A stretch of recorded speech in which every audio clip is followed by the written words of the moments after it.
everyone, and welcome to Collider movie talk for movie fans. I'm your host, Natasha Martinez, and this is the daily show where we share with you all of the latest news in the world of movies, plus some insight into what it all means. Joining me today, as usual, is John Campea. Well, greetings and salutations, everybody. Welcome to the best damn movie-related show on the planet Earth, coming to you from right here at the Collider Video Studios here in Burbank, California. I wonder if we did anything interesting last night. And we got Mr. John Schnepp. Hello there. Hello. You know what? Yesterday was really fun. I went home, had some dinner.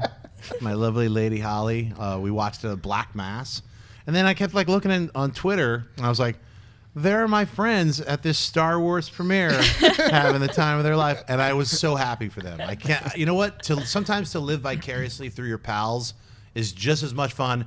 Not as much fun, but almost as much fun as being there yourself. So I'm so happy to see that Saturday Night Live, Saturday Night Fever is alive and well with my pal Mark Ellis. No, Yes, especially really fancy, good. Mark That's really Ellis. good to hear. I think I speak for Mark. That's really good to hear. I mean, we weren't thinking about you at all last night, No, but I hope it's not. really good to hear. Stay alive, stay alive. Stay alive. Yeah, I'm still wearing the tux. All right, what's first? Okay, when it comes to Transformers Age of Extinction, if you love it or hate it, there's no denying it was a complete box office success, bringing in over $1.1 billion at the worldwide box office. Now, while doing some interviews on the red carpet for a Daddy's Home event, Mark Wahlberg has confirmed that he is indeed returning for Transformers 5. John, does hearing Mark Wahlberg is returning for the next Transformer film give you more or less hope in the new film? I want to find out what Ray was thinking. Okay, it gives me less hope for Transformers 5. Why? Because I don't like Mark Wahlberg? You know I like Mark Wahlberg. I think he's great. I think he can do comedy. I think he can do drama. I'm a big fan of Mark Wahlberg. But one of the things that gave me some hope, because I was a big fan of the first Transformers movie, hated all the other ones, especially the most recent one. And one of the things that gave me hope about the new Transformers movies was that initially it was like they're kind of basically rebooting the franchise. They're bringing in this writer's room. You know, what's his name? The director, Mike Bay. Yeah. Bay isn't going to come back. Well, and then we start getting glimpses. No, Bay is in the writer's room. Oh, and Bay's probably directing. Oh, and now Mark Wahlberg's. So it's truly Transformers 5. Like, forget this whole thing. We're kind of soft rebooting the no, you're not. It's going to be the next one, and it's going to be as bad as the last one. And then I'm probably going to get suckered in by great trailers again, because my God, can they make awesome trailers for those Transformers movies, and they sucker me in every time. Every freaking time. Every time. And you idiots do nothing to help me, because I see these trailers, and I go, oh, you know what? Maybe I make an idiot of myself. Yeah, maybe this one will be good. Look at those you guys robot just go right dinosaurs. along with me. The dinosaurs look cool. This one might be You guys different. are like John, enablers. watch my phone. There's a new Star Wars trailer. Yeah, Check it I out, know. check it out. And we get suckered into it. And you guys just enable my stupid behavior. Yep. And then we get suckered in, and then we go see it, and it's awful again. So, But you know what? That hearing was is a back lot of hurts. fun going to see Transformers Age of Extinction. That was a great night. We all went together. saw it together, and we suffered through the movie together. So that made it really fun, because we were like, everyone already seen it, so we could talk during you're normally not supposed to talk during movies, but we were just ripping on this movie. I had It a was really physical fun. reaction after watching Transformers Age of Extinction. It was a combination of too much creatine and a lot of expectations on this guy's part, because not only was it a great trailer, but Mark Wahlberg was an addition to Transformers. And I'm like, if Wahlberg is doing this, we definitely have a shot at being great. Right. And then I forgot who the guy directing it is. And Michael Bay, like you said, cuts together a fantastic trailer. 13 hours. I can't wait to see that movie. Very different than Transformers. But there's a lot. There's a lot of stars that you could put in this movie, and I wouldn't get excited. Stars that I normally would get excited about. If you said Channing Tatum is coming to the Transformers franchise, if you said Morgan Freeman is going to pop in there, I would get pumped. And then I'd remember that Michael Bay is directing it, maybe with the exception of Tom Cruise, who is a guy who has so much creative control over the projects that he takes on. I can't get confidence about anybody being in a Transformers movie because it's the same guy behind the camera. You know, here's the thing, too. It's not like Michael Bay can't direct. I liked Pain and Gain. With Mark Wahlberg in it. Yeah, with Mark Wahlberg in it. I've liked several of, The Rock is amazing. Apocalypse Now is a pleasure of mine. It's not a guilty pleasure. Aerosmith did a great song for Apocalypse Now, too. Yeah, Armageddon is a guilty pleasure of mine. He's made some good, and I am also looking forward to 13 Hours. Yeah. He's done some good stuff, and I really like the first Transformers movie. It's just that he has gotten himself into a frame of mind with these Transformers movies and into a certain kind of rut with them that I just don't like the direction he goes with them anymore. I look forward to the next Michael Bay movie. I'm just not looking forward to the next Michael Bay Transformers movie. You know what? I don't really mind that they cast Mark Wahlberg, because when I heard Michael Bay was coming back, it made sense to me. Like, it doesn't matter how many different writers you get in, how many different spin-offs of Transformers you have. If you have the same creative team eventually making the film and doing the film, remember, Transformers, was it 4? Transformers 4 made over $1 billion. And in this business is a business. Money talks. $1.1 billion. Over $1 billion. So they must have been doing something right. Granted, all of us hated it, but that didn't matter. That they sold a lot of Bud Light. So I'm hoping at least there's 2 really long commercials for Bud Light in Transformers 5. Because I'm probably going to skip it. I probably will not even go see Transformers 5, but it's not for me anymore. It's for the people who like that, whatever that Age of Extinction was. Because a lot of people liked it. We didn't, but billions. That speaks a lot. I'm going to see Transformers 5 with Bud Light. I'm actually bringing a case to the theater. That's not a lot bad idea. of Bud Light, but at least, the last one is at least a little bit educational, because I didn't know that every Asian man living in Hong Kong was a kung fu master. I needed to see Transformers 4 to get that knowledge. To learn that. That's right. Maybe this one can school a little more schooling, a little teaching. Yeah. Maybe TLC. So thank you. Thank you. The more you know. Yes. Yes. Mark Wahlberg. Great. What's next? As many of you know, Warner Bros. Are returning us to the wizarding world that Harry Potter lived in with their new film, Fantastic Beasts and Where to Find Them. Now, the first official poster and trailer have landed online. The story takes place 70 years before Harry Potter arrived at Hogwarts, as follows magizoologist Newt Scamander, played by Academy Award winner Eddie Redmayne, as he tracks down magical creatures in 1926 New York. Schnepp, what do you think of the poster and trailer for Fantastic Beasts and Where to Find Them? The poster is interesting. I really like the trailer, though. I thought the trailer was a lot of fun, and I like the way they introduced the entire idea of how these creatures get released. It's actually his fault, or at least that's what they're saying in the trailer. Just like, I just opened it a little bit. It's like they don't show anything, but because it's magic, like, you don't really know, A, how many creatures were in the suitcase, and B, how many got out. So it's kind of fun. It's like a little mystery inside the Harry Potter universe. So I'm looking forward to it. It's a little teaser, but it's a great introduction. Yeah, I like the poster. I think it's a really cool poster. And understanding, look, as a trailer, if this movie was 4 months away and this was the trailer, I'd sell the trailer. Teaser, right? Yeah, but I don't even call it a teaser. I call it, like, the movie's a year away. I kind of call it one of those, I've made up this thing, an announcement trailer. It's kind of like really it's just letting people know, hey, this particular movie is coming. They don't really show us much or anything like that.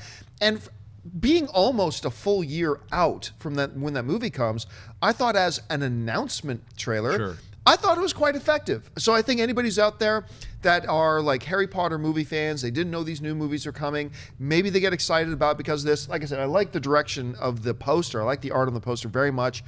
And for an announcement trailer, totally fine. So I liked it. In college, I majored in communications, but I minored in magizoology, and that is how you dress. That is exactly how a magizoologist should be dressed. He's got the utilitarianism of a zoologist, but he's got that magician flair to him. Love this poster. I love everything I've seen from this movie, the few things I have seen. This feels like I'm in the world of Harry Potter, but it doesn't feel like it's resting on those laurels. Right. You can definitely tell it's telling its own story in the same universe, so it's doing everything so far that you'd want a prequel-style movie to do.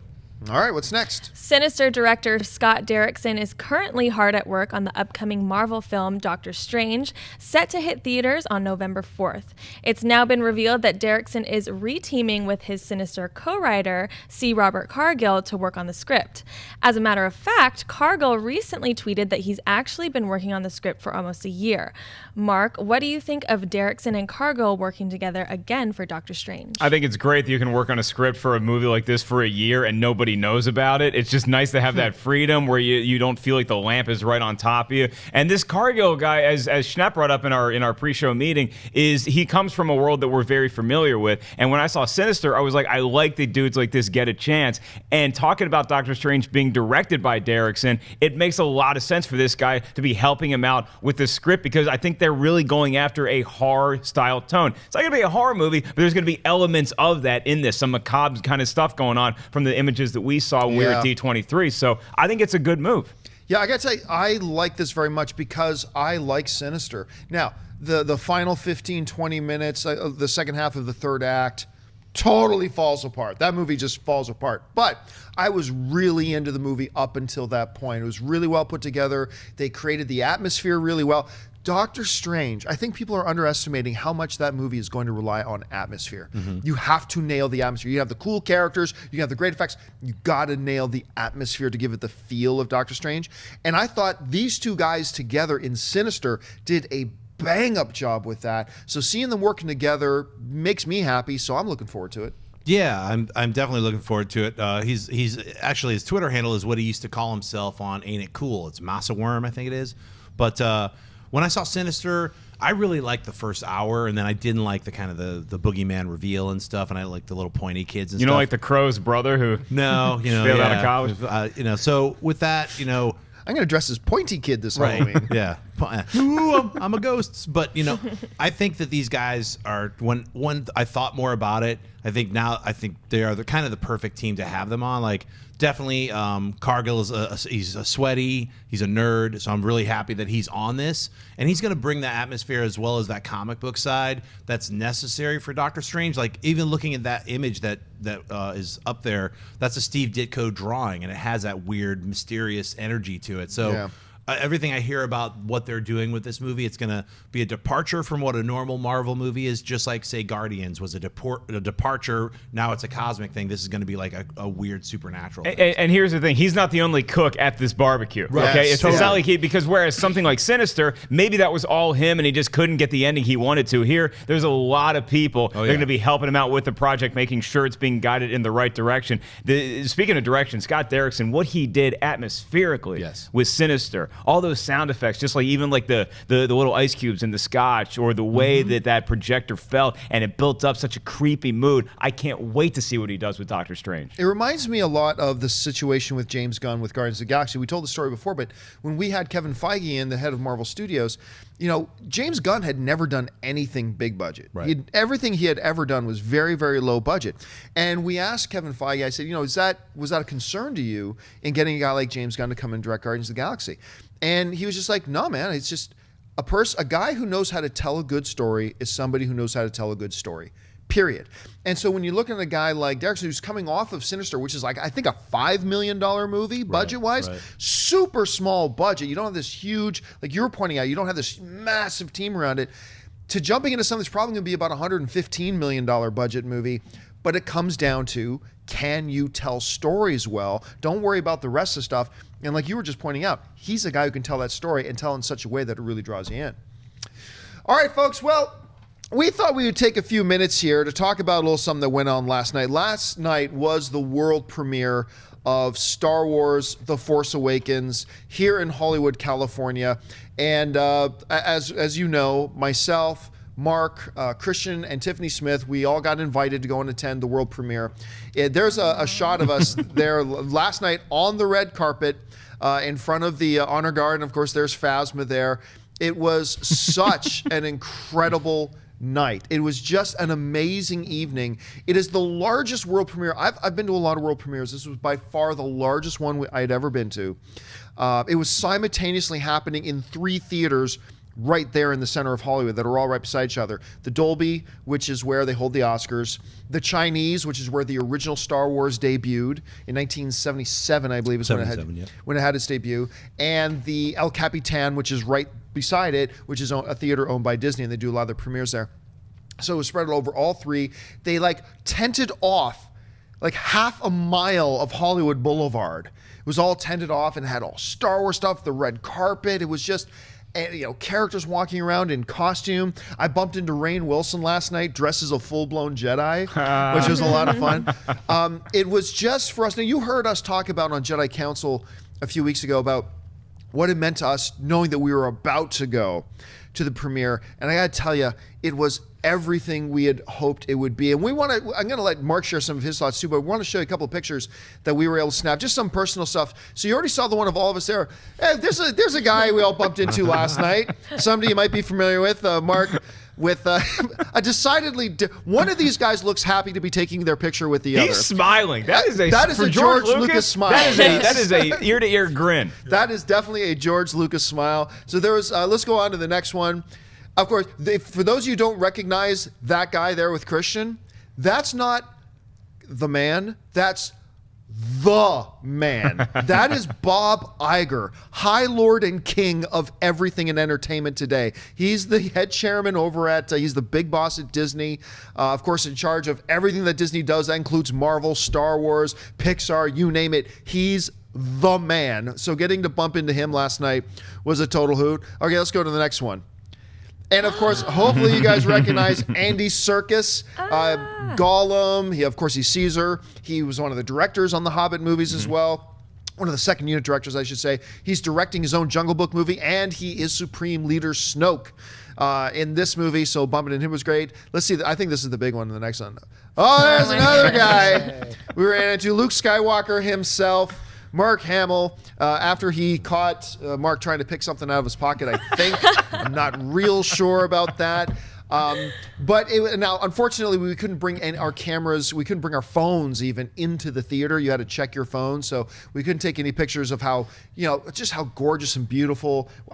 We were in the Chinese theater, which is just, there's something magic because before the movie started, they were playing this little special on screen, going over again that this was the spot that the original Star Wars had premiered, and it's something very special about that, that was really cool. And some of your impressions from last night's festivities. I mean, as soon as we got out of our limo, yes, we got a limo there, you could feel the Force flowing through you. And I know you mentioned this. When we got out of the limo right in front of us, dropping somebody off, that somebody happened to be Harrison Ford. Yeah. And so we knew we were right in line away. for about 20 minutes. We were in the limo line for about 20 minutes. And the door in the limo in front of us gets to the front, and the door opens, and you hear the crowd go wild, and it's Harrison Ford. Then we pull up, and everybody's waiting to see who's getting out of our limo, and it's like, oh. And then you hear one voice, Mark, Jedi Council, like one person in the audience. Right? So it was a big letdown. And then I'm like, what? Every time I hear my name, it's like the bad signal. I'm looking up at it. And so there were a lot of fans that recognized us when we were walking the red carpet. A lot of fans that have been camping out all week just to get a shot at all the stars. We got to take pictures with them. And then just being on that red carpet, for whatever reason, a commoner like me, you just feel so special when you see all these people walking around you. From where I am to where Natasha is, that's Steven Spielberg is right there. And then from me to Campea, that's John Williams right there.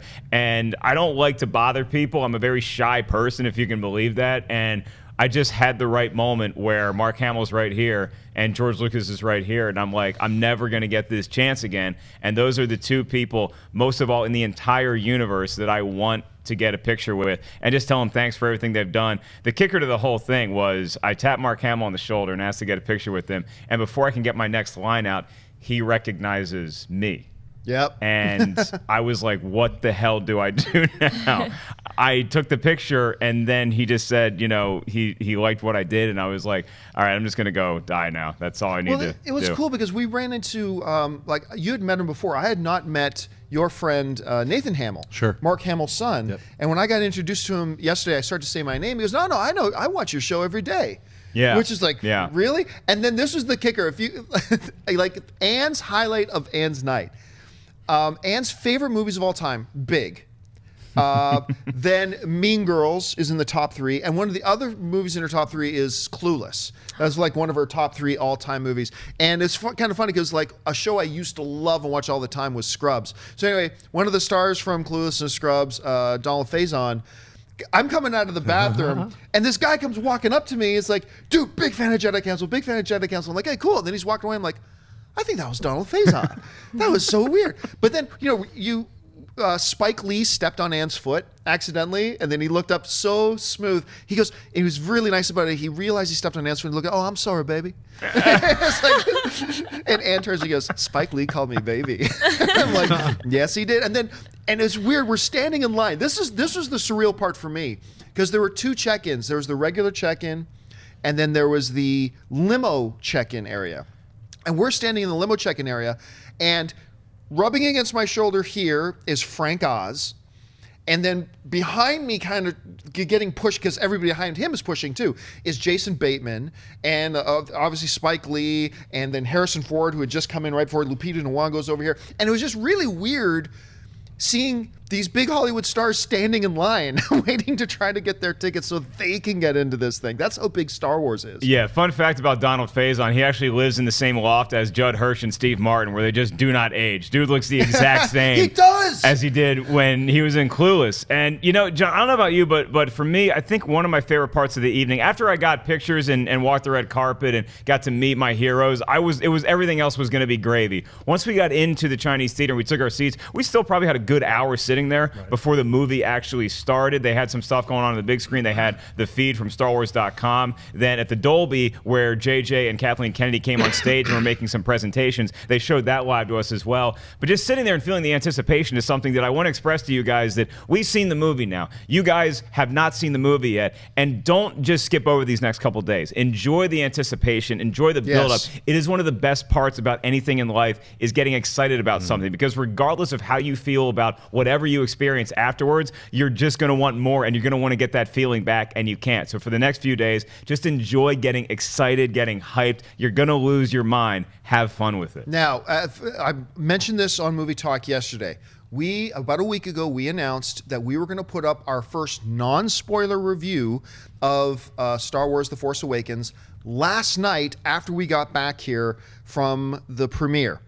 However, 48 hours before we went to the premiere, Disney instituted a embargo on reviews until tonight at midnight. So we did come back here last night, and we shot our Force Awakens non-spoiler review. You were still wearing your tux. I mean, I'm still wearing it now. We were so. we were all still in our outfits.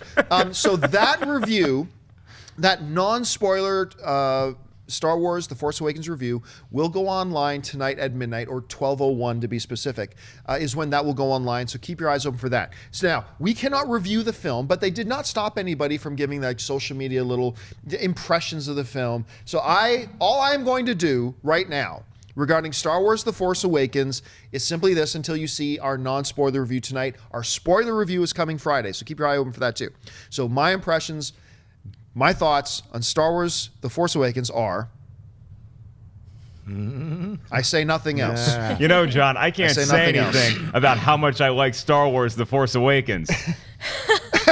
We're not allowed to say a thing. And I came in this morning and I was like, don't tell him anything, but tell me something. So I'm that kind of guy who's like, I'm gonna see it today with Dennis and Wendy. We're gonna go see a screening. You're seeing it at 4 o'clock this 4 afternoon o'clock this at afternoon. Disney. And I'm like what Mark was talking about. I'm that kid, like I cannot wait. And that these guys saw it and they have that kind of energy and they have that positive vibe is making me very excited.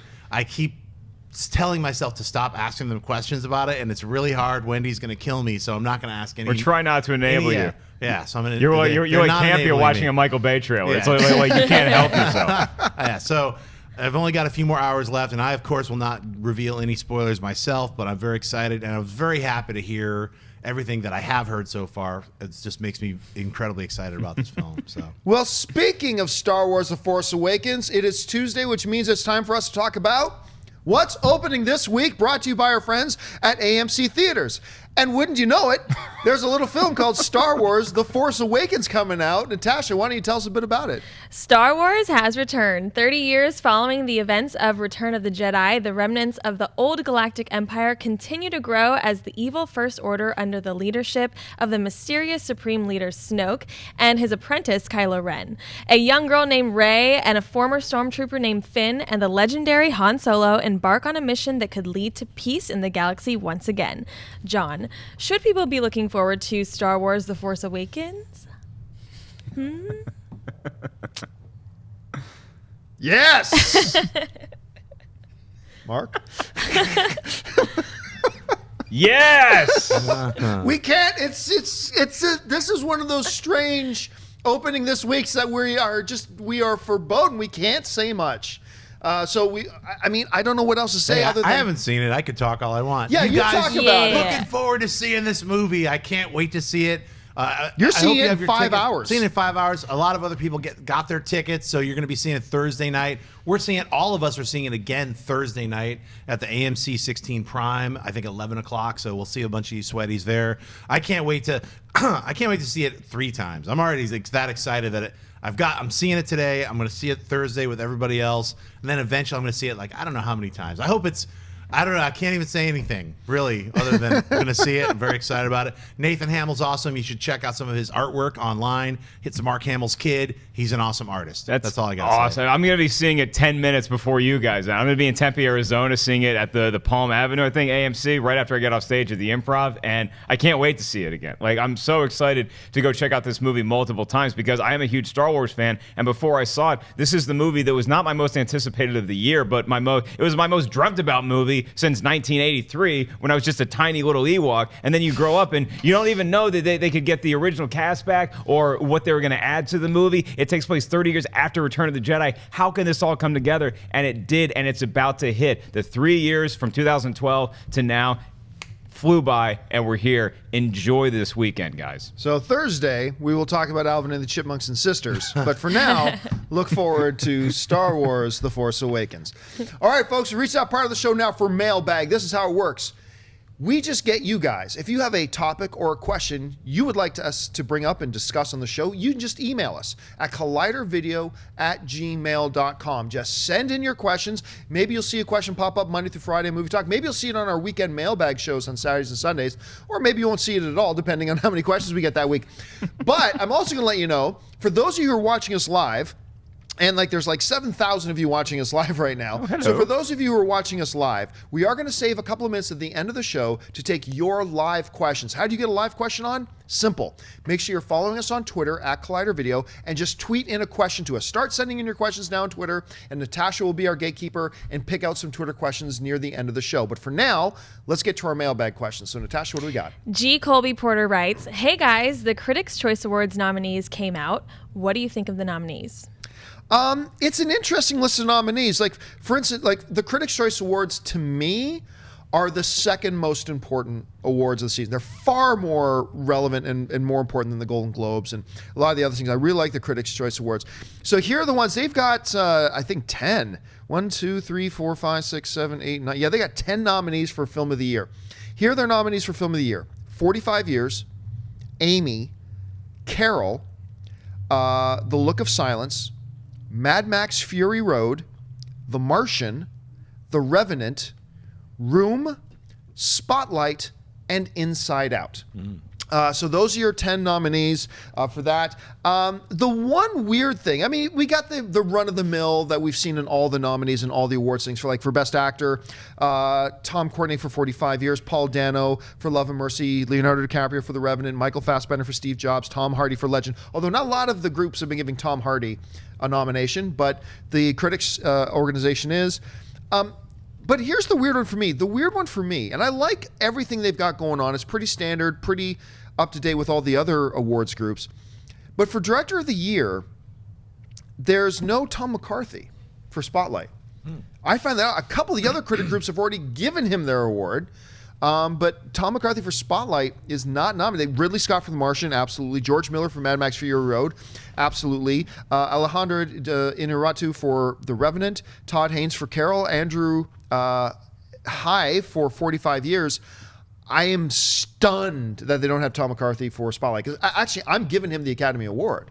So it's kind of weird for me not to see him listed there. But other than that, it's a good list. Anything jump out at you as being... Well, yeah, especially because Spielberg is also nominated for Best Director for Bridge of Spies. And right. When you see Bridge of Spies, it's not Spielberg's best work. It's a fine movie. I enjoyed the hell out of it, but I don't think it should be a contender for Best Directed Film of the Year, in my opinion. I would have put Spotlight in for Bridge of Spies. And it's nice to see The Martian and Matt Damon finally get a Best Actor nom that counts. You know, I like seeing that the Critics' Choice Awards, sometimes they can do 6 in a category instead of 5. I like they went to 10 films. I would have loved to have seen Creed get nominated for Best Picture, but we got another nom for Stallone in the Best Supporting Actor category. So that's good news. But I think, dude, Paul Dano is becoming a beast. If you haven't seen Love and Mercy, he's phenomenal as Brian Wilson. That looks like a strong Oscar contender now.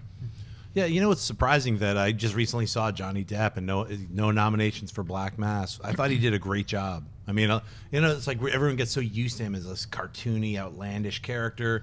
And in this, he was like definitely playing a character actor, but he wasn't as cartoonish as I thought, just especially after hearing so much about Black Mass and then finally seeing it after all the hype is over. I was just seeing it as a film. You're like, I thought he did a great job. I'm, of course, rooting for Mad Max Fury Road. Just watched a lot of the behind the scenes on the Blu-ray last night. Pretty fantastic. If you haven't seen the film yet, it's coming out in black and white next week. Right? So. All right, what's next? Khaldun Baku writes, what do you guys mean when you say that 20th Century Fox has to make more Fantastic Four movies, otherwise the rights will revert back to Marvel? I mean, why does a certain studio have to continue to make movies on a certain franchise in order to keep the rights for that franchise? Thanks, and keep up the good work. It all depends on the individual deal. Now, there are some, you can just sell an IP straight up. Like, I own the IP to Felipe the Sentient Dancing Microphone. Okay, so I own the IP to that character, and if Schnepp has a great idea for a movie, he really loves my idea, he can just outright buy my intellectual property off me, and that's fine. But what if I don't want to outright sell my intellectual property to Felipe the Sentient Dancing Microphone? What if I want to hold on to that, but I have no plans for him right now, and I could use the cash? Okay, what I can do is work out a deal with Schnepp. Says, okay, I'll give you a license you have the rights to make all the movies with Felipe the Sentient Dancing Microphone. Wait till you read this script, John Campea. You will be blown away by this script. It's amazing. So he sells me on this script, but I don't want my IP to just be sitting. What happens if he makes one and doesn't make it again? I don't want my IP to just be sitting collecting dust on a shelf. So I say, okay, you can make the Dancing Microphone movie, and you can make subsequent movies, but if you're not in production on a new Felipe the Sentient Dancing Microphone movie goes to Hawaii or something, at least every 4 years, then your lease on it is now up and the rights revert back to me. It's just a way to make sure that my IP is being utilized. Plus, I probably have written in that deal, every time you make a Felipe the Sentient Dancing Microphone movie, I get $1.2 million from you. So I want you to keep making those movies. And if you don't, then I want them to come back to me so I can profit from it. And that's kind of what you see. How would you explain it any differently? No, it's a rights reversion. It's a great way to keep the property, and the IP is with the intellectual property. When you hear IP, that's what they're talking about, to keep it alive. Otherwise, people will just sit on it, and like in certain ways, like people will sit on certain properties and be like, no, I'm not going to let you do anything with it, but I'm not doing anything with it. So that's why these kinds of deals that you hear about, like if they're not actively in production on X reverts back to the original. That's why Superman, it had to be in production, otherwise the rights would revert back. Or if the comic book isn't being utilized, the rights revert back to the original owner. So there's all these kinds of things with intellectual properties, and they change from you know, like as you can see, X-Men is going to be a Fox forever because they're always going to be in production with some form of a mutant somewhere on screen and in television. So with Fantastic Four, if they aren't making that sequel, if they aren't in production on making that sequel that they announced in 2017, those rights will revert back to Marvel, regardless of what happens, you know, whether they didn't. Well, we're going to make something. They have to announce it. They have to get into production. They have to write a script. Otherwise, the rights revert. And that's why I get your dancing microphone movie. Come on over. I'm Marvel Studios. I got all the other dancing microphones. Why don't you come on over? Come on, Felipe. We could use you in our picture. The fans want a dancing microphone shared universe. All right, what's next? Okay. Terry Samura writes, now that we see that The Heart of the Sea has a weak opening weekend and will definitely get destroyed by Star Wars next week, did the studio make a mistake by moving it from its original release date in March, or would it have bombed no matter what? Yeah, we were talked a little bit about In the Heart of the Sea yesterday, and I completely believe that them moving it now to this time of year was a huge mistake. I mean, at first, I took it as a sign of something encouraging. They believed in it. I took it as a sign that they wanted to get it into the awards mix. It's not an awards movie. after seeing it. I still liked the movie. I liked watching it, but I know a lot of people didn't like it, and it was certainly nowhere near the high expectations that I had for the film, but I still enjoyed it.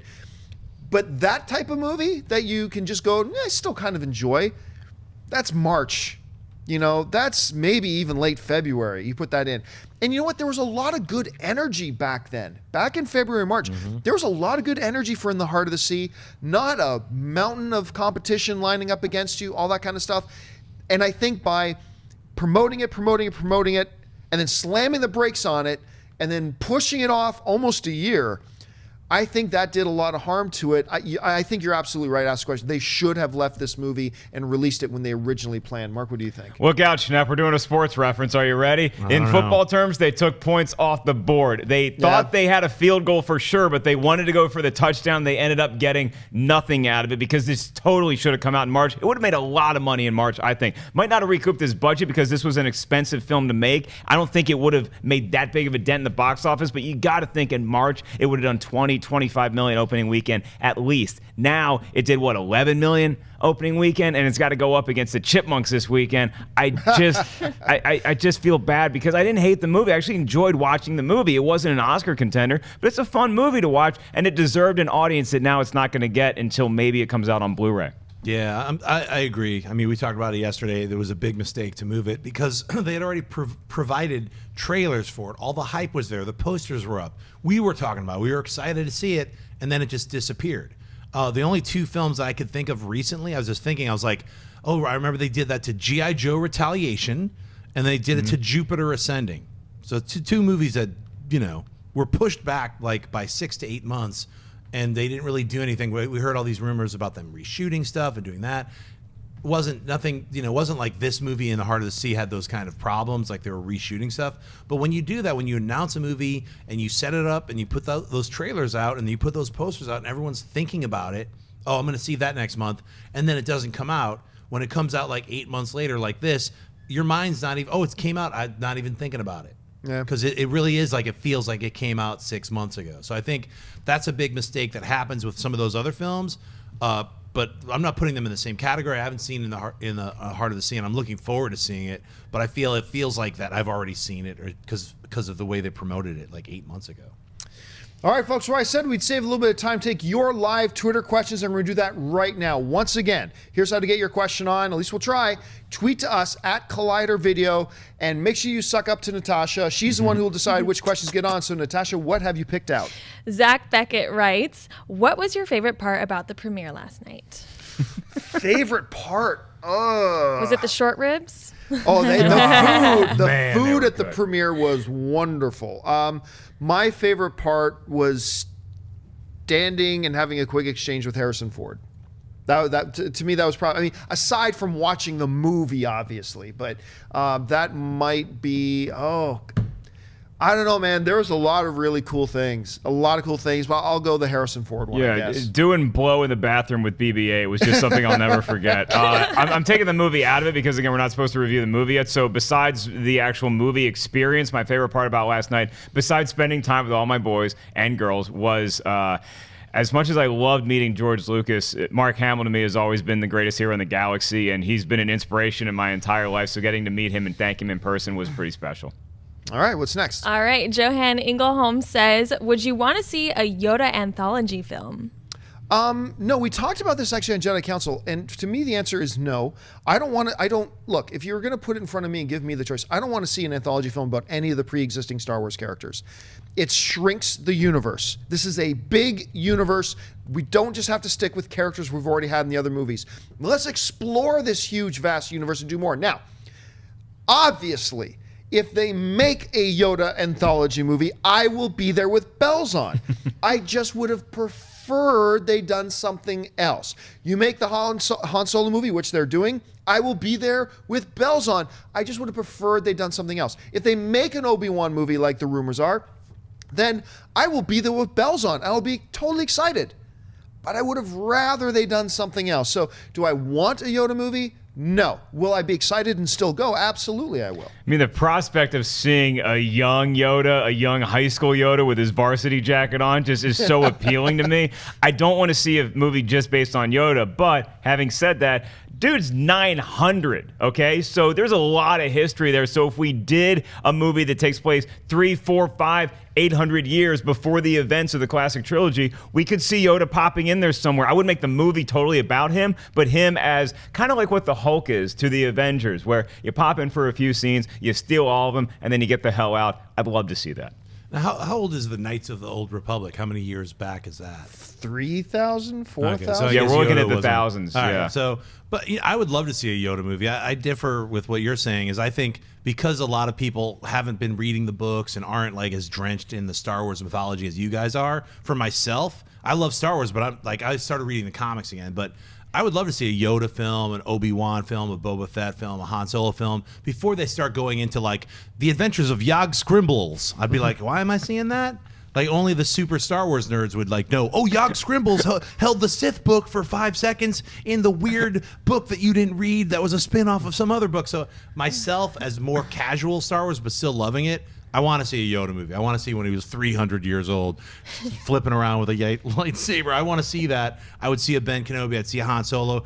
I'd even see like maybe a Bosk film. Nah, that's too drippy. Well, remember, for a long time, there were rumors about just a straight-up bounty hunter. No, I would love to see. I'm joking, but Yeah, only half but joking. for serious, yeah. Bounty hunter film would be great, but I think go with what the masses know, because we're already seeing all this new stuff with the Force Awakens, with like all these brand new names. Poe Dameron, who's that dude? I don't, you know what I mean? Like I know these names now, like Ray. What's the other dude's name? Finn. Yeah. I don't know who they are though. So that's kind of the new. You Star want me Wars. to tell you? After the show. Yeah, so I'm one of those people. I'd love to see a Yoda film or Han Solo or Boba Fett. I think a Bosk film sounds really intriguing. Like you do it like the wrestler, where he used to be this great bounty hunter, and now he's just like working at the deli market. Yeah. And he's just trying to get by day to day. He still can't find a pair of shoes anywhere. It'd be great. All right, what's next? Dusty Merritt writes, were there any interesting costumes that stuck out to you at the Star Wars premiere last night? Joseph Gordon-Levitt came dressed as Yoda. Yeah. Oh, Did he really? my Yeah. gosh. Wow. Full Yoda. As I mentioned, bumped into Rainn Wilson, dressed full out as a Jedi. But that was it. I mean, mostly everybody was dressed up rather than costumed up. I mean, everybody was dressed in their event outfits as opposed to cosplay. So I honestly, those were the only two I saw dressed in costume. I mean, I was wearing the shoes from Pee-wee's Big Adventure when he's in the biker bar dancing to tequila. Some of the fans that were actually lined up at the red carpet waiting to see all the stars. Lined up, yeah. Some of them were fans of ours, and so I got to talk to a few of them. They were dressed as rebel pilots. One was dressed as Kylo Ren. One was Captain Phasma. Then you just had an army of First Order stormtroopers. They all looked really good. Those costumes were top notch. All right, what's next? Okay, Kyle Weedman writes, did any of you guys cry last night? Because I haven't even heard you talk about it. I started to get misty-eyed right at the beginning as the Lucasfilm logo first appeared, and then a long time ago in a galaxy far, far away, I started to get a little choked up. I didn't flat out cry, but I started to get choked up. Yeah, I got emotional in the limo ride over to did? Hollywood. Yeah, because I was texting my family. I was texting my mom, my brother, and my sister, just thanking them and like letting them know that I'm here with you guys. I'm representing the Ellises, and it was a pretty cool moment for me. So All right, sweet. last question of the day. Okay, the last question, since we're talking about you guys seeing Star Wars multiple times, and this one John can add into it. Wist writes, hey guys, great job. My question is simple. What movie have you seen the most times, and how many times is it? Ooh, that's a good question. I like that one. In theater, Phantom Menace, 18 times. Part of that was because at the time that's when I was working with a visual effects company we did visual effects for movies, and you just got to remember the visual effects of the Phantom Menace at the time was absolutely groundbreaking. Like what they were doing in that movie, nobody had ever done before. And so we would often be sitting around the studio working on some movie, and then somebody say, hey, who wants to have a staff meeting? That was our code word for let's get up and go to the theater and watch Phantom Menace again. With staff, I'm sure the term staff meeting is going to be used around here a lot once The Force Awakens comes out. The next one for me was Lord of the Rings Return of the King, which I think I saw about 12 times in theaters. And then Thor, the first Thor movie, I saw that in theater 9 times, I believe. If we're doing all-time movies, I'm not going to count the Star Wars movies because they clearly take rank over everything else. But actually in theater. In a theater? In theater. I'm not talking about In a general. I've theater. watched all those movies probably more times than that, but I mean in theater. Okay, in a theater, I have a record that's kind of weird. I don't know if this is the most times that I've seen a movie in a theater, but when Die Hard with a Vengeance came out, I saw that movie opening day Friday 3 times. Nice. I went in the the morning, same day. I went in the afternoon, Good and I Lord. went in the evening. I like that movie a lot. That's the one with Samuel L. Jackson, right? Yeah, I big love fan. that movie. Big fan. What about So- you? What movie did you see in theater the most? In theaters was Empire Strikes Back. I remember as a kid, I was just old enough. I was 12, about to turn 13, and my parents would let me walk like 3 miles to the local Cineplex, and I saw it 13 times. And I think maybe even more because 1 or 2 times I'd stayed and see it again, just sitting in the theater. They were cool back then. Like, they'd let you sit there. So that was the one in theaters I've seen the most. I've seen a few films. Like, I remember when I saw The Matrix, I bought 2 tickets because I was like, I just had this hunch. I was like, this movie is going to be awesome. And I was like, and I think I'm going to want to see it right away. And when I saw it, I was like jumping around, and I got and stood in line, and I couldn't wait to see it again. That was one of those films for me that I could not wait to see it immediately. So, but for me, The Empire Strikes Back. Yeah, those are the best movies when it's almost like you're at an amusement park on an off day when not a lot of people are there, and you just keep riding the ride all Yes. day. It's Yeah. a great feeling. Space Mountain. Yeah. What about drugs. what about you, Natasha? What movie did you see the most in movie theaters? Man, I'm not on your guys' level. Return of the King 12 times. That's pretty crazy. But I don't think I have a good enough answer for in theaters, but at home, I'll have to say, and this is my testament to being a true girly girl, I love Pride and Prejudice. I cry every time at the end, Mr. Darcy. So, you know Are what? you Blame looking me forward for to being Pride and really. Prejudice and Zombies? I'm not. I'm actually, it kind of really hurts my soul that they're doing that. I saw the preview and was like, why? But who knows? I saw the Maybe I'll see preview and it. I was like, yes. Yeah, no. this looks awesome. All right, folks, that'll do it for us for this installment of Collider Movie Talk. Thank you so much for joining us. Listen, don't forget, make sure you go and visit our friends over at amctheaters.com. Lots of great movies playing over there. Just head on over to www.amctheaters.com for all of your theater, showtime, and of course your movie ticket information. Make sure you subscribe to our YouTube channel. Just takes a second, click, it's free. It'll keep you up to date on everything going on over here at Collider Video. And I want to thank the guys sitting at the table with me. First of all, sitting on my left, Mr. John Schnepp. Schnepp, where can people find you online? Well, you guys can follow me on Twitter and Instagram, just at John Schnepp. And stay tuned. Later this afternoon, we'll have Collider Heroes up. We're not really going to talk about Star Wars, but we are going to have Max Landis, a special guest. So stay tuned on that, and that'll be later tonight. And you can get my film, The Death Superman Lives, What Happened, by going to tdoslwh.com and get a holiday gift and support independent film. Sitting over here on my right, Mr. Mark Ellis. Mark, where can people find you? On Twitter and Instagram at 5150 Ellis, where for the next 7 hours, I will still be better than John Schnepp. Then we're going to be on an equal playing field again. And this weekend, I'm at the Tempe Improv in Arizona, telling jokes at night, then running over to the AMC to see Star Wars The Force Awakens with all you guys. Come say hi. And of course, our lovely host today, Miss Natasha Martinez. Natasha, where can people find you? You guys can find me on Instagram at Natasha A. Martinez and on Twitter at NatashaLexis_. And of course, you can follow me on all the social media networks at John Campea. Thanks a lot for joining us, guys. My name's John Campea for Collider Video, and until next time, bye-bye. Hey guys, if you like this video, click the thumbs up button. Also, make sure you subscribe to our YouTube channel. It'll help you stay up to date with everything we've got going on here at Collider.